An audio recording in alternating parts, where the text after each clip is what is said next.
नमस्कार दोस्तों, हमारी आज की कहानी का नाम है चतुराई।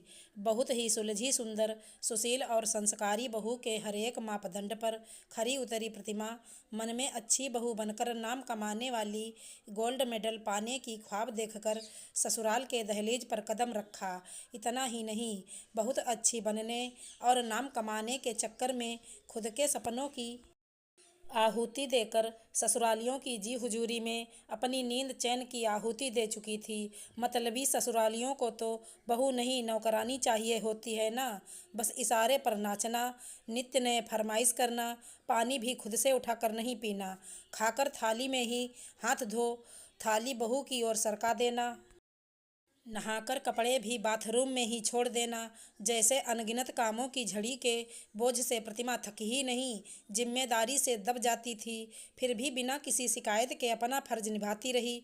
विवाह के 5 साल गुजर गए अच्छी बहू बनने के चक्कर में। फिर भी किसी न किसी काम में हाथ बटाना तो दूर, सास ननद देवर नुक्स निकालते रहते थे। इसी बीच प्रतिमा के देवर की शादी हो गई। प्रतिमा की देवरानी बहुत ही चतुर, चालाक और चापलूस स्वभाव की आ गई। मीठी मीठी बोली बोलकर, हंसी मजाक करके ही सास ननद देवर को खुश रखती थी, काम करने से जी चुराती थी। बेचारी प्रतिमा किचन में पहले की तरह ही पिसती रहती थी। नाम देवरानी चापलूसी करके कमाती थी। जब प्रतिमा किचन में अकेले काम कर रही होती, तभी देवरानी अपने कमरे में बैठकर मेकअप करती, या तो मायके से फ़ोन पर बातें करती, या फिर पति संग ही हंसी मजाक में व्यस्त रहती।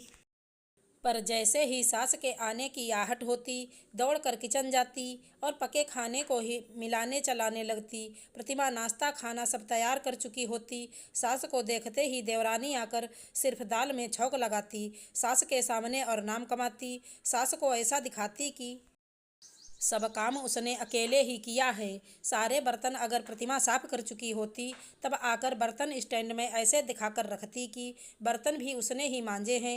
एक दिन चाय लेकर प्रतिमा बैठक की ओर जा रही थी कि कुछ आवाज़ें कानों में सुनते ही कदम दरवाजे पर ही थम गए। सास देवर ननद आपस में बात कर रहे थे कि छोटी बहू बहुत काम करती है, साथ ही बहुत अच्छी भी है। आज तक बड़ी बहू काम के अलावा किसी से हंसी मजाक नहीं की होगी। ये तो काम के साथ साथ सभी से हंसी मजाक भी करती और सभी को खुश भी रखती है अपनी मीठी बोली से। छोटी बहू के आते ही प्रतिमा को आराम मिल गया। जब देखती हूँ छोटी बहू लगी रहती है किचन और घर में, सुनते ही प्रतिमा अवाक रह गई और चाय लेकर उल्टे पांव किचन में रख अपने कमरे में चली गई। काफ़ी सोच समझकर प्रतिमा ने खुद से फैसला किया कि अब और नहीं, सीधे पेड़ पहले कटते हैं। मुझे सीधा नहीं बनना है, सोचकर रात भर कमरे से नहीं निकली। रात में सभी खाने पर बैठे, छोटी बहू को आवाज़ लगाई तो छोटी बहू भाग कर प्रतिमा के पास आई। दीदी, आज खाने में तो कुछ नहीं बना है। प्रतिमा ने कहा, मेरी तबीयत सही नहीं है, तुम देख लो कुछ। देवरानी के तो खाना बनाने के नाम से ही हाथ पैर फूलने लगे। भागकर किचन में जल्दी से खिचड़ी बनाई और सभी को परोसा। सास ने खिचड़ी देखते ही भड़क गई, यह क्या छोटी बहू, हमारे घर रात में रोटी ही बनती है, खिचड़ी सिर्फ शनिवार को ही।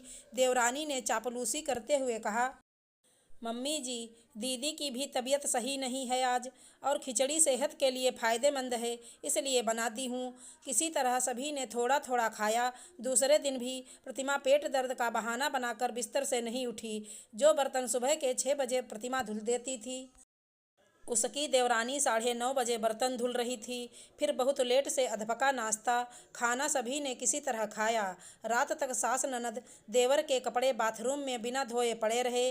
दूसरे दिन सास नहाने गई, तब देखा कल के कपड़े अब तक बिन धोए पड़े हैं, घर बिखरा पड़ा है। 2 दिन से किसी ने अच्छे से पहले की तरह स्वादिष्ट भोजन नहीं किया। जब सास ने गुस्सा कर छोटी बहू से कहा, तो छोटी साफ साफ कह दिया, मम्मी जी, मैं नौकर नहीं हूँ जो सबके कपड़े साफ करती रहूँ। घर सभी का है, सब मिलजुल कर काम करें, मुझसे अकेले नहीं हो सकता इतना काम।